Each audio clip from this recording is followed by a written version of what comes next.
Welcome back, everybody. This is another video primarily for the industry I work in, which is the litigation support. But this is applicable to really anybody that uses Excel spreadsheets. We're going to talk about today about conditional formatting and the order of precedence of formatting rules. So what you see on my screen is the sort of thing that we use when we're out of town, like I am now in New Orleans with a large trial team. And we have witnesses and attorneys and clients and other people flying in and out during the course of the trial.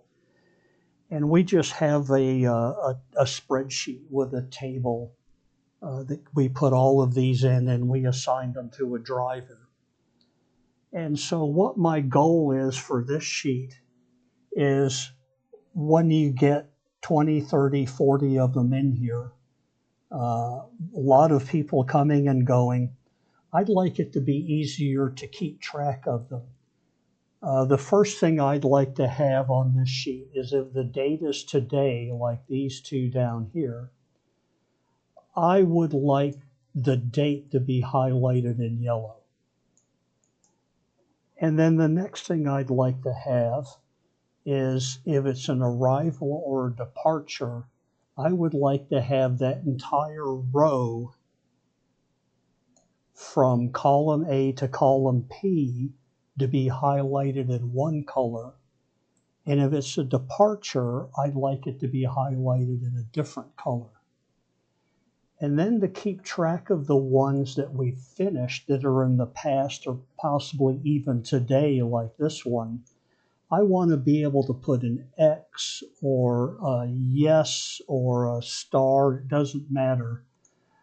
And if I mark anything in this cell, I'd want that rule we're going to create to change the background to a gray. A dark gray so that it stands out, that it's clear that that one's been completed. And so now that we've talked about and I've decided the changes I want to have happen to this, now we can get started on it. And I have an example here that I'll show you. This is basically the same one. It's got a few less. And obviously, I've made all of these people up in the drivers. And a lot of these are finished, but you can see that the arrivals are one color, and it's not the entire row across the spreadsheet. It's only for this range from column A to column P, and that's all we're really after here. Departures are blue, arrivals are orange, a date with today is highlighted in yellow.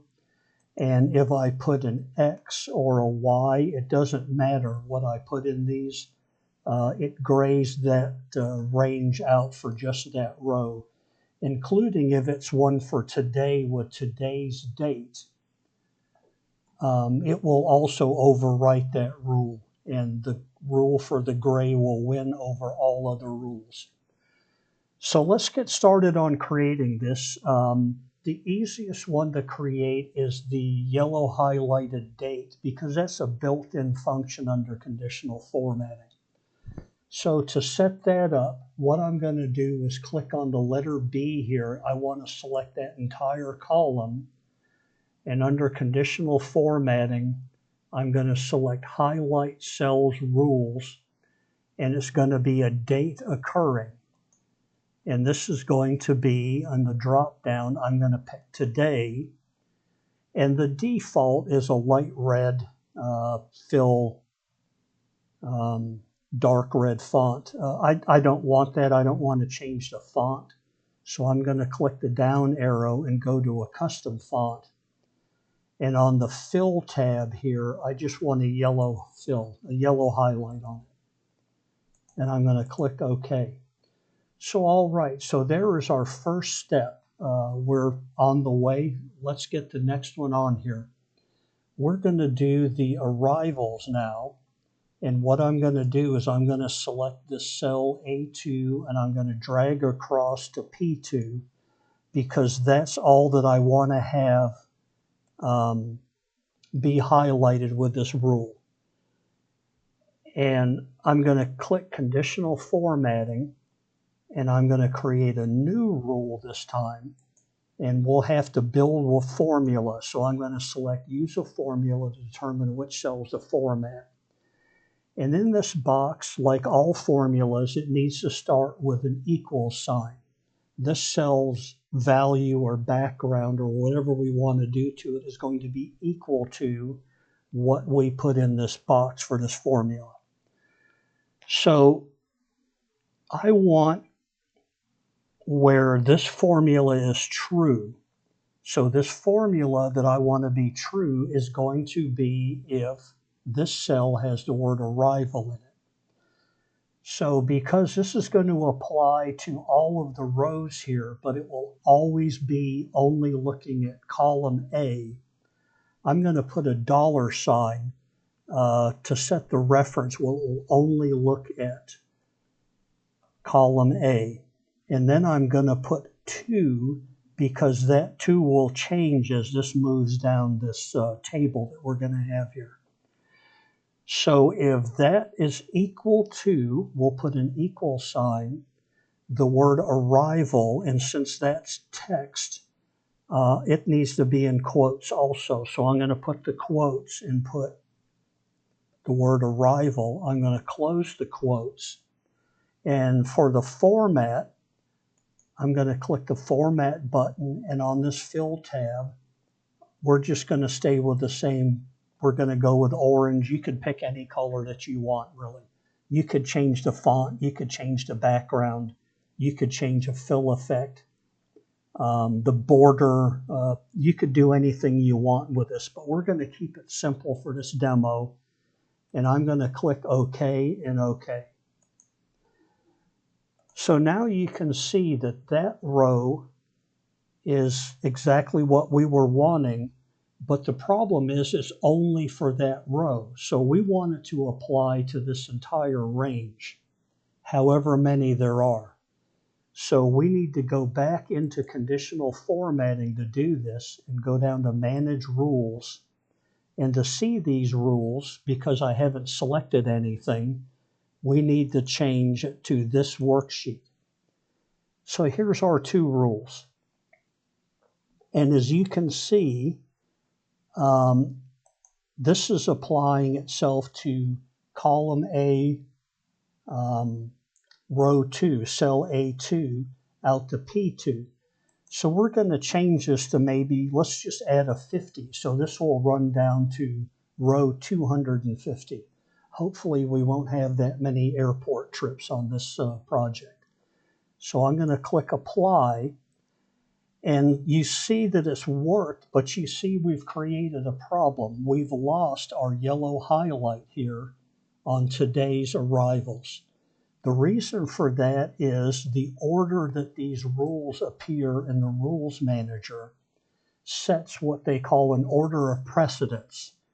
And the precedence is from the top down. In other words, the rule closest to the top will overrule the rules below it. That rule will always win over this rule. So the way to change that is I can use these up and down buttons.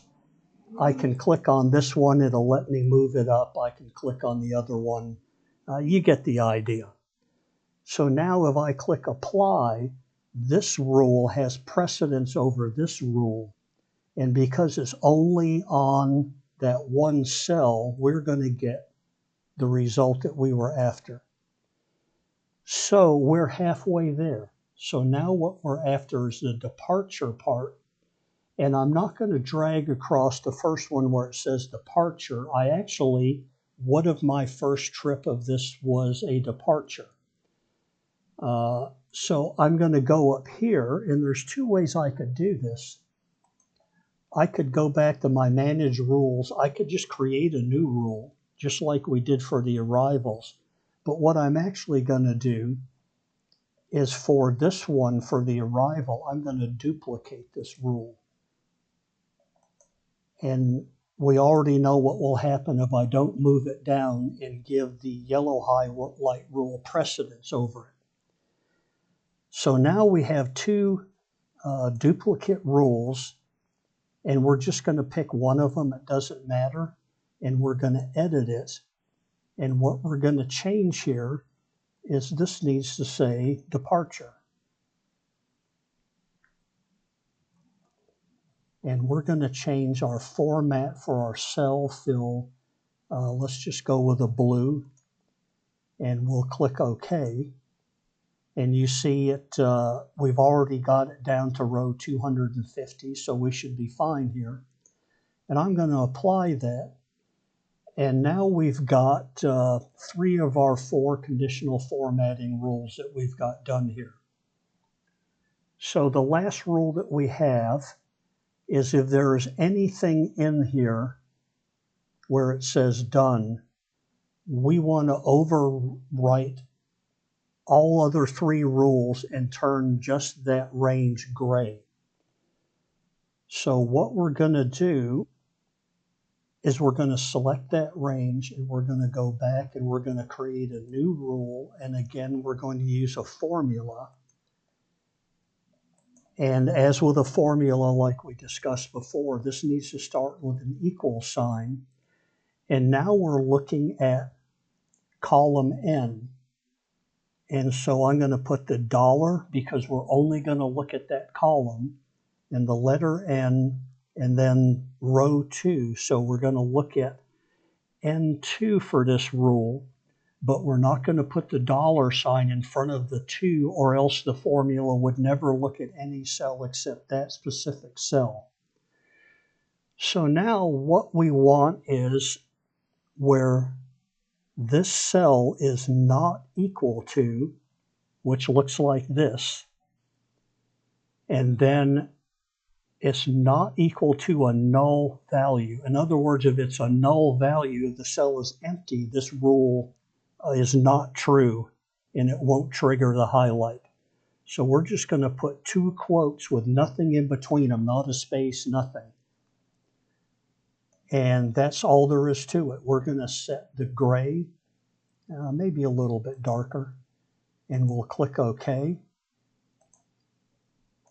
And you can see that now just for that range, for that row from column A to P, it's grayed out. But we have other cells here that aren't null. And if you remember on the first rule we made, where we had to change the range of that. So we're going to look at this one. Now this time, let me add the 50 in here. As you make these rules, the last rule that you made will be at the top. And so this one already has the precedent set that we want, because we also want it to overrule the yellow highlight. Even if it was a trip today and we've completed it, we don't need that highlight in there. So I'm going to click OK or apply. And you see that now if I go down here and all of these are completed, it's going to gray all of that out, and I only need to see the one that's remaining for today. So the other thing that I might like on this, if you see on this one, this gives me, this is formatted as a table, and the cells are have borders, so it's a little bit easier to read. And I can sort it by the date or the driver, any one of these that I want to sort it by. And this one also has a custom sort where it's going to sort by the date and then the arrival departure time, which is actually how we do these. We type them in at the bottom here. It's never a good idea to insert rows into a table here or copy and paste into it. You always just want to go to the bottom and start typing in, let's say if it was another arrival. And I put in, let's say that some date in the future, if it was a valid date. You see how it added this row to the table automatically. the great thing about a table is it will expand itself as you add in the cells below it. And this won't break or get your table structure messed up to where it's not the correct information on the row anymore. So what we do here is, let's say this was let's say if this was today, but let's say this was a arrival at 4. So now it's not sorted in the right order, and all I need to do is go to the custom sort, and I'm just hitting the enter key. And so now these things are where they belong to be. They're in the right order, and I haven't broken my table at all. So the way we're going to do that, there's 2 ways to do this. They both achieve the exact same thing. I can click anywhere inside here where there's data, and I can go over here right next to where we've been working in conditional formatting. I can format this as a table. And I can pick the table style that I want, and it can really be anything. I think this was the one I used in the sheet 2 for the demo. I'll select that. And it's going to select the range that has data in it. And it's going to ask me, does my table have headers? And they're talking about row 1 here. Does this have a description? If you answer no, it's going to insert a new row 1 and push everything down once.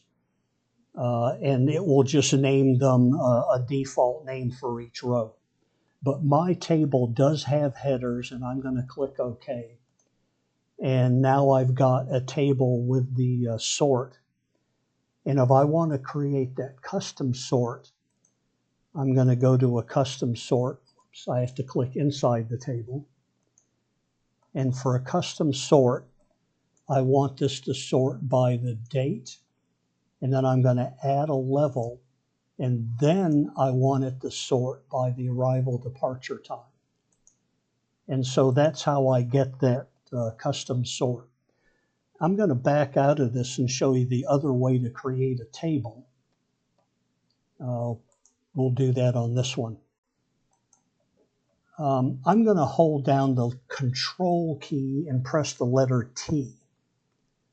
I get this exact same dialog box, and I'm going to click OK. The only difference is it's going to apply the default table formatting. If you're fine with this, then that's great. You can always click anywhere inside the table and expand the table styles here on the Table Design tab and pick any of these table styles that you want. As you hover over them, you can see what it's going to look like. You can even create a new table style if you don't like any of the ones that are here. But I'm just going to go back to that same one. It's simple, and it's gives me everything that I want. And so there it is. The last thing that I'm going to show you in here is I have a hyperlink in here. And what this hyperlink does, if I click on it, it is going to take the airline and the flight number and open a browser and do a Google search for that flight to see the flight status. So if I was to click on it, there's that flight. And obviously, I just made these flights up, and I'm surprised that it was even a valid number. And so let me show you how to create that. And we'll go over here. And we're going to click in the top one. And the great thing about now that we set this up as a table is Excel will understand that we want this to be on every row of the table, and it will adjust my formula so that you'll see the hyperlink here, but it will reference only that row, and we won't have to do any of that work. We only have to create it one time. And as you add to the bottom of the table, it will continue to fill that in for you. So like all formulas, the hyperlink formula, it starts with an equal sign. And there's a built-in formula called hyperlink. I'm just going to start typing it, and you can see that it's started to fill it in. So I'm going to hit my Tab key, and now it's filled it in. It's opened the parens, and now it's saying I need to fill in the link location. The link location is what the link is going to put in the address bar of the browser when it opens it. So this needs to also be in quotes because we want it to send this exact text. So in quotes, like if you were hand typing this in the address bar, it's going to start with HTTPS, the normal google.com.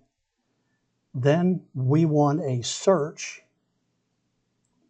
and so we're going to do a question mark in the Q because the search question is going to equal, and now we need to close the quotes because now we're going to put in the cell, and we don't want it to put in the cell number, we want it to put in the value of the cell. So here we are going to put an ampersand because we want to add this. This is going to be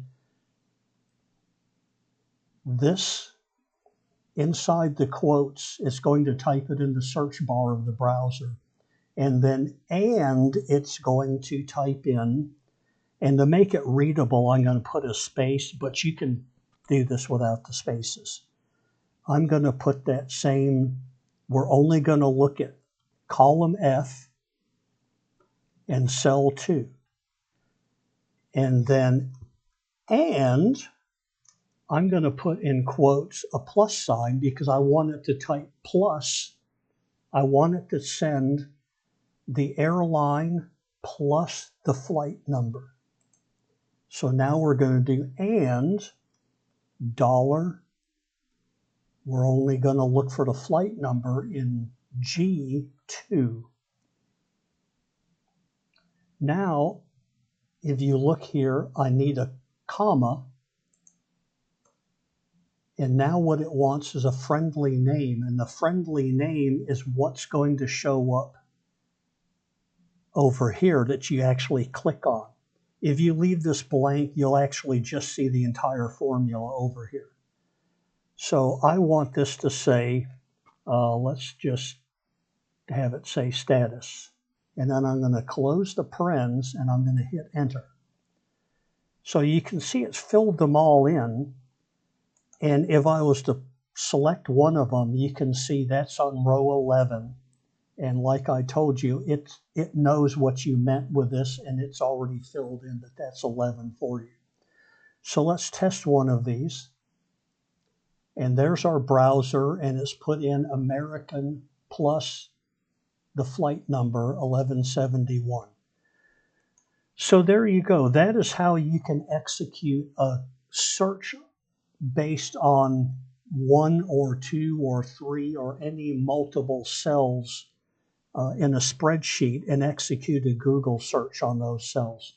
So I hope this stuff helps you out on your job. And if you like this, a thumbs up would be great. I would really appreciate it. Thank you.